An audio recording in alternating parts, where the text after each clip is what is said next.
Hello and welcome to the Mythras Guild, where we talk everything Mythras. As an introduction, since there is too much to talk about to begin with, I would simply start enlisting the main differences between Mythras and the most popular RPG at the moment, Dungeons & Dragons. So, without further ado, let's dig into this. I decided to make it simple and just list the differences first, and then go through them a little bit. The feeling. Arcade versus simulation. The system. The D20 versus the D100. Character creation. Health. The HP pool versus the location. Progression. Levels versus experience. Magic. Arcade versus simulation. Combat. Arcade versus extremely cinematic combat. Roleplay. Unnecessary roleplay versus necessary roleplay. Balance. A balanced game versus a game that needs to be balanced. Feeling. D&D is without any doubt the most popular tabletop role-playing game in the world in this moment, and part of 5th edition's popularity is based on the simplistic way the game is run. It's easy, fast, anyone can sit down and play. It is absolutely something positive to make it easier for anybody to play, but it does have its drawbacks, such as oversimplifying everything and generalizing many things. Overall, D&D is about being epic. Your character is way above human standards and is able to perform impossible tasks and insane feats, such as literally standing in front of a 22,000 pounds dragon and fighting it with a sword. It's a cool concept, but absolutely unrealistic if we had to apply the laws of physics in our fantasy game. On the other hand, Mythras stands on the opposite side of the spectrum. It's not an easy game by any means. It has a learning curve. It takes some time to get used to its details, but once you've got the hang of it, gaming becomes relatively easy. It's the beginning that scares many players, and it's understandable. It's not for everyone. The difficulty lies into its details. Mythras is realistic, which means it takes many things into consideration, and it might scare players that have never considered such things. The most basic example is combat. In D&D, during his turn, a player chooses a target and rolls to hit it. If the roll, with its modifiers, passes the AC, or the armor class, the target gets hit and we apply the damage to its health. In Mythras, we need to consider the range of the weapons the combatant is using. A mace will be disadvantaged compared to a longsword regarding reach. The size of the weapon. Stopping a full force swinged halberd with a dagger is way different than stopping it with a proper shield. The fatigue level. Fatigue is present in D&D too, but it really doesn't influence how many rounds you can fight before you start paying a toll. Anyone who has ever practiced combat in armor with weapons, like historical European martial arts, knows what I'm talking about. And, other facts. Overall, D&D is a great game for feeling like a great hero doing epic stuff. Mythras is more for the player that wants to interpret a real character in a fictitious fantasy world, still trying to keep it real. The system. D&D uses a D20 system while Mythras uses a D100 system.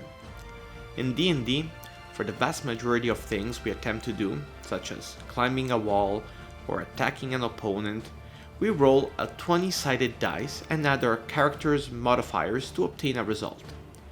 If this result is equal or superior to a difficulty class established by the game master or armor class of the opponent in case we're trying to attack it, our action is successful. In Mythras, we instead roll a 100-sided dice and compare it with our character's ability score, always between 1 and 100. The result must be below our character's skill level, so the higher the level, the higher the chances of making it. If a task is easier, we increase the character's ability. If it's harder, we decrease it. Character creation. In D&D, we select a race and a class. We assign our points to the 6 main characteristics and add the modifiers of one characteristic to every related skill. Example, athletics needs the strength modifier. In Mythras, we select a race and an initial profession. It is different from a class, from a progression point of view. I'll talk about it later. We assign our points to the main 7 characteristics. Yeah, in Mythras we have size as well, since it is something that influences many aspects of a person.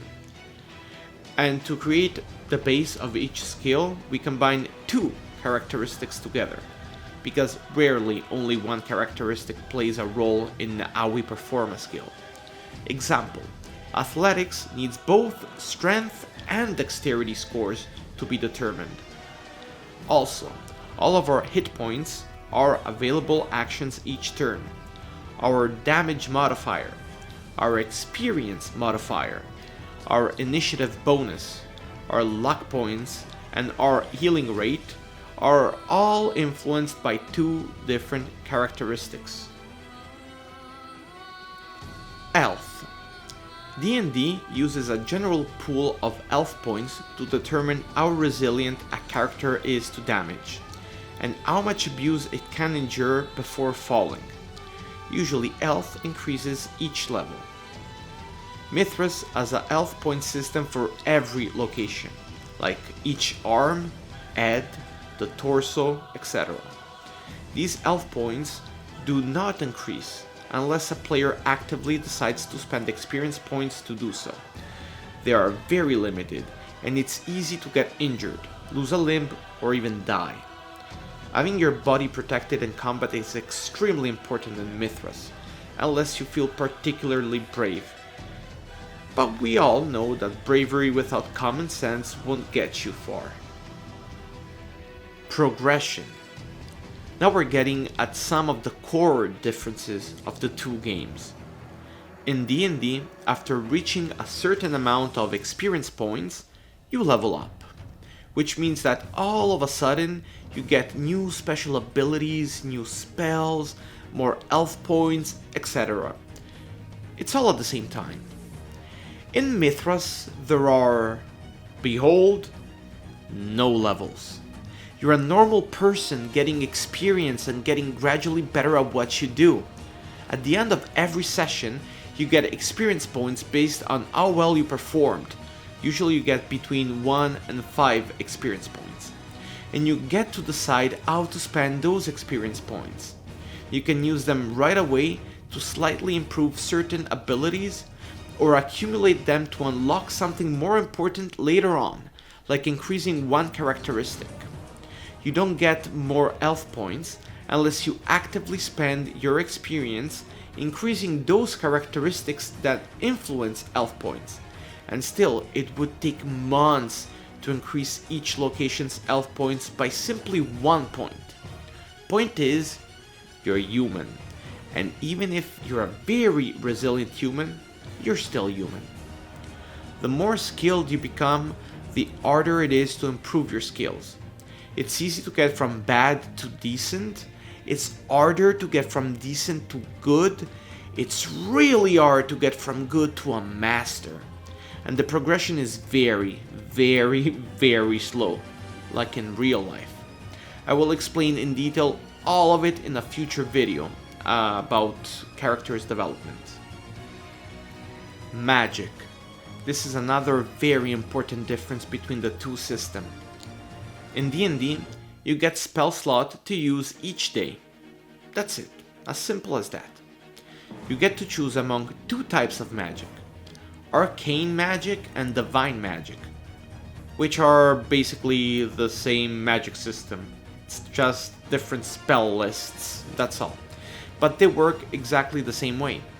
They have a pre-established duration, range, effect, and that's it.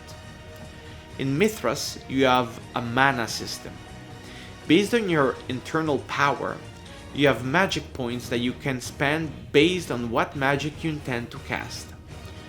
You have a choice between 5 different types of magic, and they work in a very deeply different way. We start with folk magic.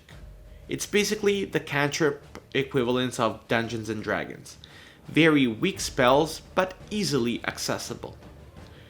We have animism. You get to contact spirits from the ethereal realm that give you permanent effects that grant advantages to the caster. They serve you by either granting you passive bonuses, giving you special abilities you shouldn't have, improving your attributes, or expanding your senses. As long as the spirit is willing to do so, obviously. Mysticism. You develop your inner power to enhance particular skills you own, by magical means, of course. It might be compared to Dragon Ball's Kaioken, in which the fighter is able to unnaturally upsurge its power to an inhuman level. Theism. It should be the counterpart of divine magic from Dungeons and Dragons, the magic that is granted by the gods. Their level is always proportional to the level of devotion of the caster. The devotion is basically the faith he has in its god. The more a caster is devoted, the higher its magnitude becomes. It becomes more difficult to dissolve the spell, basically, since it's the god's power, not the caster's. P.S. It doesn't cost additional mana to have the extra magnitude, which makes these spells the hardest spells to dismiss in the whole game, simulating the power of gods themselves. And finally, we have sorcery, the heart of manipulating matter. Considered by some the most sophisticated form of magic and the most powerful, but the most costly. The caster learns to manipulate matter and bend reality to its will. Starting from a simple concept such as starting a fire, the caster can infuse more mana into its spell to make it more powerful. Each basic spell has a reach of touch, a duration of turns, magnitude of 1, targets only one creature, and can't be combined with other spells. But if the caster decides to infuse more mana into the spell, it can infuse that spell with another spell. It can increase the reach of the spell, increase the duration of the spell to minutes, hours, days, and in the most extreme cases, even centuries. Increase its magnitude and can target more creature at once. And finally, combat. This is the most extreme difference between the two games and what makes Mythras really shine. In D&D, you get an arcade experience. During your turn, you can attack a creature, rolling your dice, and try to reach the creature's AC, or armor class. If the roll is high enough, that creature is hit, and now you roll for damage. That's it. Overall, based on the level of the encounter, most fights are not to be considered deadly. In Mythras, combat is something damn serious, and the chances of dying are high, as it would be in real life, because of the nature of the health points of each character and the combat mechanics as well. In Mythras, you don't get one attack per turn, but action points based on your dexterity and intelligence. While in Dungeons and Dragons, armor raises your armor class, which makes you more difficult to hit. In Mythras, armor reduces the damages you get, so it's very important to wear any kind of armor when things get serious.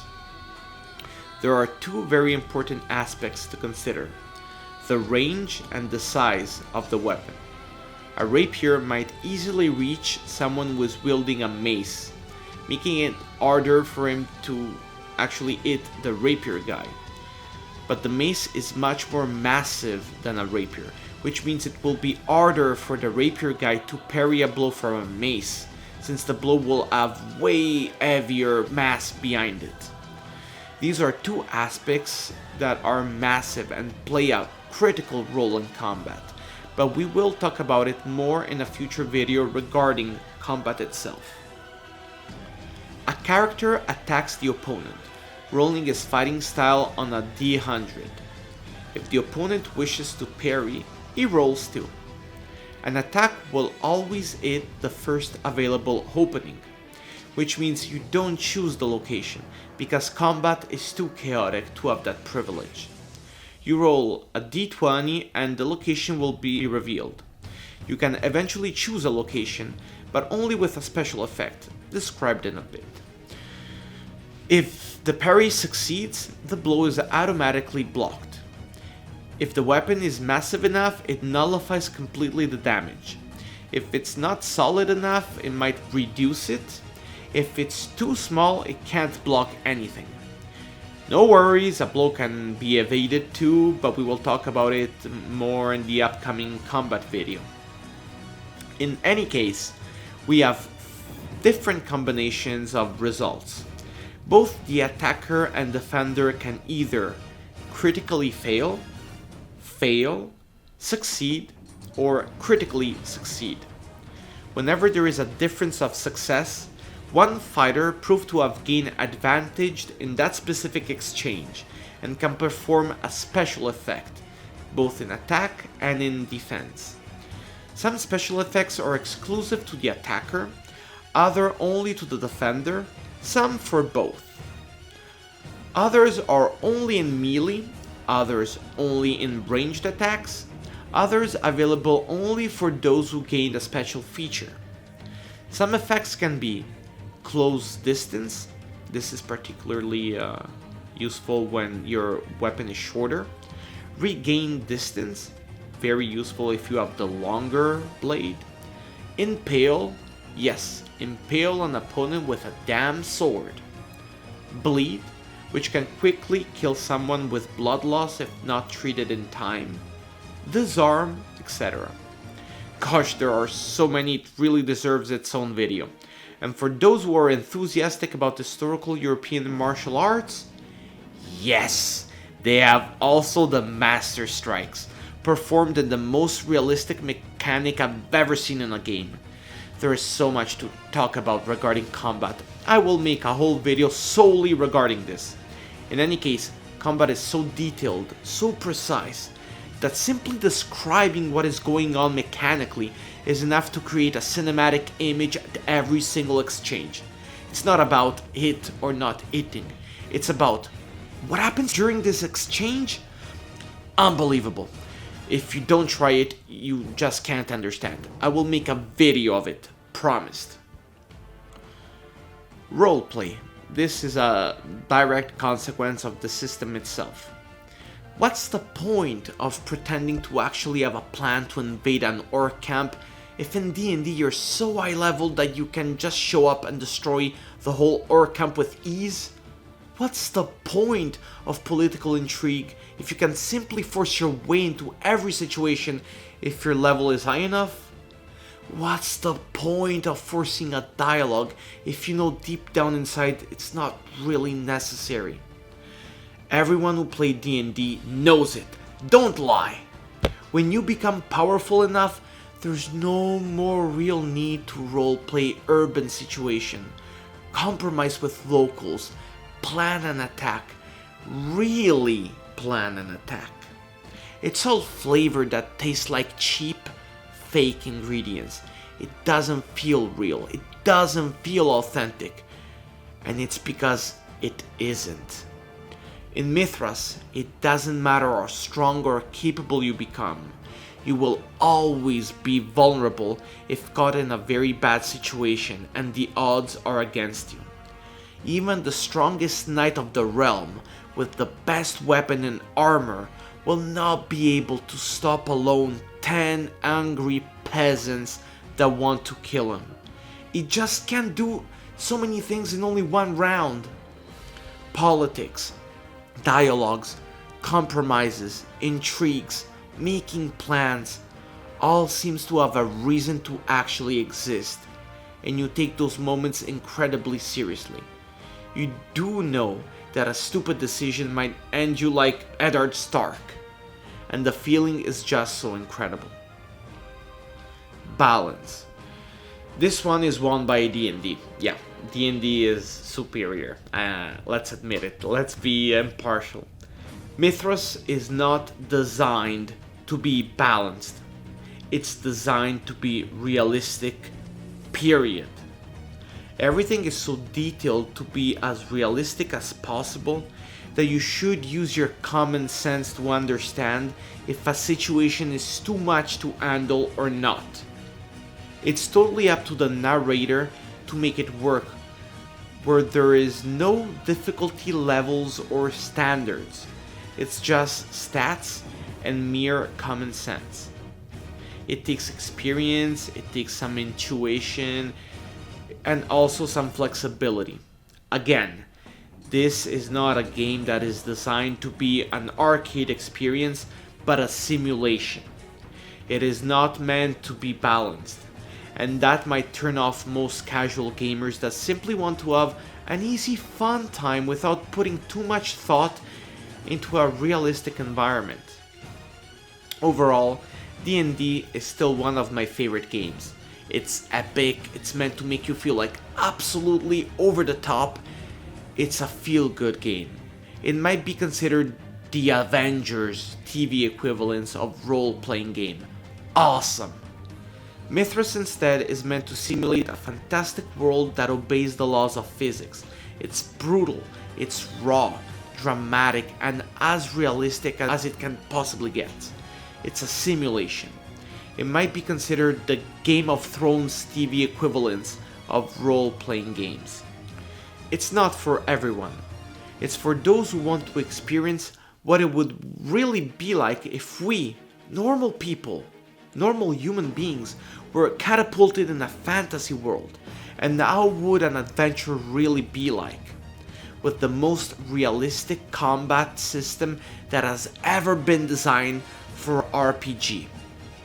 Hopefully, I intrigued you in finding out more about this game. In future videos, I will address character creation, combat very specifically, the magic system that has a lot to talk about, and much more. Until then, sharpen your blades and store your mana. Adventure awaits.